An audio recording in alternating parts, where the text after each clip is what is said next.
some possible big news today in the world of college basketball. Purdue's Zach Edey, the reigning National Player of the Year, announced that he is going to enter the 2023 NBA draft while maintaining his college eligibility.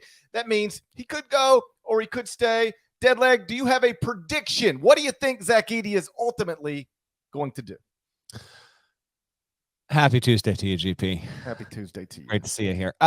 Since we have last talked, we'll get to this in a second, but just right off the top, a reminder to our listeners, since GP and I last podcasted, we have the best big in college basketball last season and the best big in the tournament have both declared for the NBA draft. One of them seems to have a more determined future than the other. Adama Sanogo has also declared for the draft. We'll get to him and UConn stuff in just a second. Edey, I got to be honest, I took a little bit of a quick vacay there. I thought he did this when I was gone. I thought this was all well and done. This has been the plans for a while here for Edey. What makes it interesting for Edey, and you have him obviously projected to return, which is why you have Purdue so high in your rankings, is he was born, he's from Canada, and so his NIL situation is, it's a bit tricky, frankly. So is Sanogo's, and it's like Oscar Tshiebwe's. There are workarounds, and I know Purdue is working toward actually making it so that his NIL situation, should he return for another season, be more streamlined and frankly make it easier to make him a very, very affluent young man. I think he's got one hell of an interesting process ahead of him, because I can see some teams absolutely being willing to take a chance on Zach Edey in the second round because of how quickly he has progressed as a basketball prospect. As a reminder, if you're listening to this podcast in the middle of April, got to figure you listen to it in the middle of January and February when we talked a hell of a lot about Zach Edey, but he did not start playing organized basketball until the back end of his high school career. And so when you take that into account and see how he has grown, and it has been huge Edey-like steps and strides that he has made, I could see a front office or two saying, look, he's not a modern pro big, but the dude is 7'4", and he's not a nightmare in space. I actually think he's progressed relatively well defensively in space. No, he's not an elite defender in space, and he's never going to be, but there are worse ones, and obviously he has gotten better. Some teams wouldn't draft him at all. I think a couple might, and it's all going to come down to what he prefers here. Edey's mindset, having talked with him and his mother, and I did the deep profile on him back in February when I went up to Purdue in the end of January, I would say you're going to get as logical and pragmatic of a process and decision-making by Edey and his camp, if you will, in this process, GP. I don't think you asked me to predict. I'm not going to predict. I don't know what's going to happen here. If I were an NBA team and I had a pick in the 40 to 60 range, I think I would actually draft Zach Edey because I think you can find real use for him. I don't know if that's the feedback he's going to get. And there is the potential if he does not leave and he comes back, wins National Player of the Year, a second straight season, Parrish, like there actually is the potential he increases his stock more a year from now if he gets better and better and better under Matt Painter. But as you can see on the screen here on YouTube, he has declared keeping his eligibility open, and we'll see how this process takes him over the next 3, 4, 5, 6 weeks. I appreciate you pointing out that he is not American, and therefore his name, image, and likeness opportunities are a little more complicated. Same with Oscar Tshiebwe, same with Adama Sanogo, same with anybody who is not American, because that is something that should be pointed out. I guess the thing I would respond with, is that should not matter. Like, if you cannot figure a way around that, like if Zach Edey being Canadian is the thing that prevents you from getting the right amount of money in his pocket via name, image, and likeness deals, then you shouldn't be running a high major program. Like, well, it's just GP. It's literally the laws of the country, though. Like he's applying for a visa to get it done so that he can have more streamlined local opportunities. Like that's something Purdue has been working on for weeks and weeks and weeks.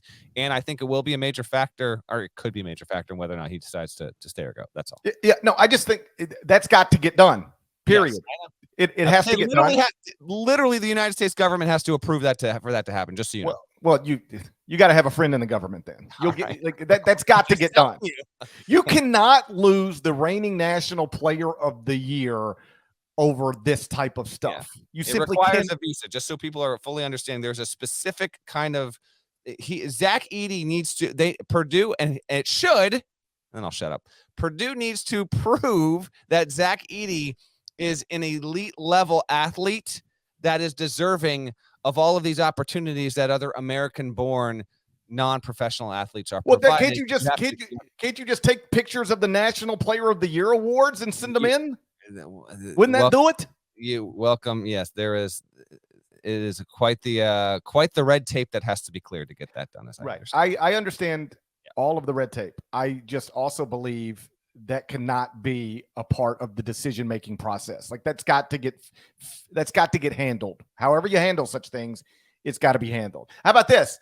I bet you John Calipari would know how to handle this. Right? Yeah. Sure. And in some way he did, because Sheboy returned. So yes. Yeah. Yes. So, Matt Painter, if you're listening and you need some advice, call Cal. I'm sure he'll take your phone call and just figure out what they had to do there, because that can't be a part. We can never reach a day where Zach Edey says, I wanted to return to Purdue, but we couldn't get this thing worked out with name, image, and likeness, and therefore I decided to just stay in the 2023 NBA draft. Like that could not be Purdue's reality, and I don't think it will be. As for should he stay or should he go, like I said a bunch of different times, that's up to him. He is in a situation where anything he does is reasonable. Sometimes there's these guys who just aren't going to get picked, and you're like, where do you think you're going? You're not going. You can declare for the NBA draft, but the NBA draft doesn't care. Nobody's picking you. Zach Edey, if he stays in the draft, he will get picked. Will it be in the first round? Probably not. Will it be in the second round? I would assume so. And over at CBSSports.com, we don't have 2-round mock drafts yet. So I went to our buddy Jonathan Gavoni's over at ESPN.com just to see where he has Zach Edey right now. Sam like that. How dare you? Honestly, I couldn't find Sam's most recent one, and I can say something before the end of the episode. And I was doing this as recently as 15 minutes ago. Gotcha. So Jonathan's got Zach Edey going 50th overall in the 2023 NBA draft if he remains in it. Last year's 50th pick, trivia time. Oh boy, give me at least. Hold on, what, last year who actually went 50th? Yeah, I mean you have no. You. I could give you his first conference. No conference, international player. Oh, then I'm done. Forget it. I can give you his first name. Get it off I can give you his first name, and you won't be able to give me his last. Give me the first name. Mateo. Good on my buddy. My fellow Mateo. Gotta say I'm lost at sea at the moment on this one. I think it's Matteo Spagnolo. Okay, yeah. Matteo Spagnolo. Yes, he's the nephew of the former Giants coach. That's right. Yeah, Spagnolo. So you might be wondering, hey, where is Matteo Spagnolo today? And I can't speak for where he is like right now at this moment, but he spent the past year playing professionally in Italy. So maybe that's not a good comp. Nope. So I went to the 51st pick. Give me a conference. I'm not going to give you a conference. Do you know? Is it because it's a mid-major player and you can't say with confidence you know the conference it's in? It's not. I wouldn't describe this person as a mid-major player. Okay. Give me another hint that doesn't give it away. His first name is Tyrese. Tyrese Martin, UConn. Tyrese Martin was the 51st pick. Because I actually thought he should have been a first-round pick, and we'll see if I'm. Was the 51st pick in the 2022 NBA draft. And he signed a 2-year, $2.7 million contract as the 51st pick last season. So there's real money available here. And Purdue will have to figure out a way to get the money comparable to make this at least make this a contest. Because if somebody's telling Zach Edey, I can guarantee you a 2-year, $2.7 million contract if you enter the NBA draft, and you're putting that up against, hey, we'll try to figure out this name, image, and likeness stuff if we can. Well, then that makes the decision a little easier, I think, to just say it's time for me to go. And so what Purdue needs to do is make sure this is not a money decision. You have to get it to a place. And this is, by the way, we're talking about Purdue. This is true for everybody, every school, every coach in a similar situation. These on the fence, will he stay or will he go guys that are important to you, You've got to try to get it to a place where they're not factoring money into the decision. They're not leaving you over money. They might leave you because they've already graduated or because they don't want to spend another minute in a classroom or in an online class. They might leave you because they're not happy with their playing time. They might leave you for a variety of reasons. You cannot put yourself in a position where these types of players leave you over money, because the money opportunities you were able to put in front of them didn't even come close to matching what was available to them through a professional path. And so hopefully Purdue will be able to do that and then make or allow Zach Edey to make whatever decision he makes. I will say I haven't talked to Tyrese Martin lately or ever, but you should. He's a good dude. Seems like it. Yeah. 2-year, $2.7 million. That's nice. It's like, it's like 1.6 after taxes. You got to pay your agent, all this stuff. It adds up.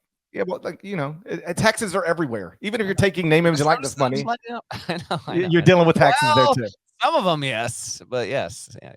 He only played 16 games this season for the Atlanta Hawks. He only appeared in 16 games, and in those 16 games, he averaged 4.1 minutes per game. So, does he have nice money? Sure. Do you think he enjoyed the past year? I doubt it.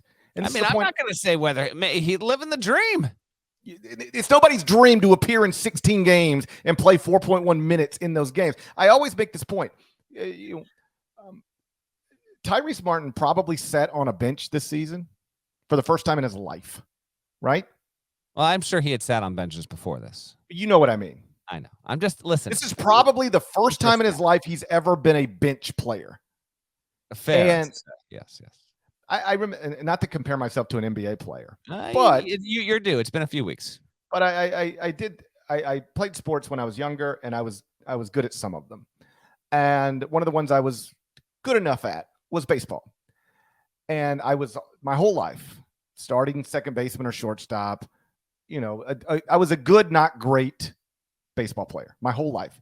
Had never sat on the bench ever. I started for every team I was ever on. And then I got to high school in my freshman year, made varsity, but I'm buried on the bench.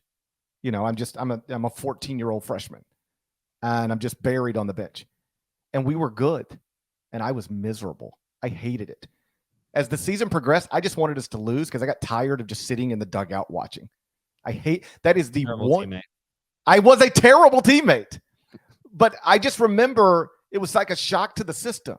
Like, I'm just not playing again today. I had never not played, and it was miserable. And I think about that all the time when these college stars go to the NBA, and yeah, they're on a roster, but they are just buried at the end of the bench. And the paychecks are nice, the direct deposits, but I bet you on some level it is miserable. So let's just play this out with Zach Edey. He gets a 2-year, $2.7 million contract to go to the NBA as the 50th pick, but then he's buried on somebody's bench. Or he's bouncing back and forth between a NBA franchise and a G League franchise. Now contrast that with you're the best player in the entire country at the level of basketball you're playing. You're playing sold-out arenas every night on national television, every game, and you'll have a chance to become your school's all-time leading scorer and maybe put a better ending. Try and write the redemption stories. That's how you want your. That's what I was going to say, Paris. Is that, and listen, great college players have weird endings. It's one of the, I don't know. It's one of the weird aspects to the tournament. You go throughout history. Kevin Durant, ended without glory in the second round after his one and done season. There's a lot of really, really awesome all-time NBA players, and their final college game was it was weird stuff. And so that could be Edey, or you go try and pull a Virginia. Not that they will, but they could. You try and pull a Virginia, lose to a 16, run it back, win the whole damn thing. How's that sound? Well, it sounds possible. I mean, I've got them second with Zach Edey coming back. I've got them second in the top 25-1 right now. And if Andre Jackson, who we'll get to in a second, decides to remain in the NBA draft, I might move Purdue up to number 1 if Zach Edey is returning to Purdue. So I guess what I'm saying is Zach Edey can do whatever he wants, obviously, and reasonable people can disagree on what sounds like it's more enjoyable. But if money is not a factor, if I can make more or less the same amount of money in school as I can make in the NBA, I'd rather do another year at Purdue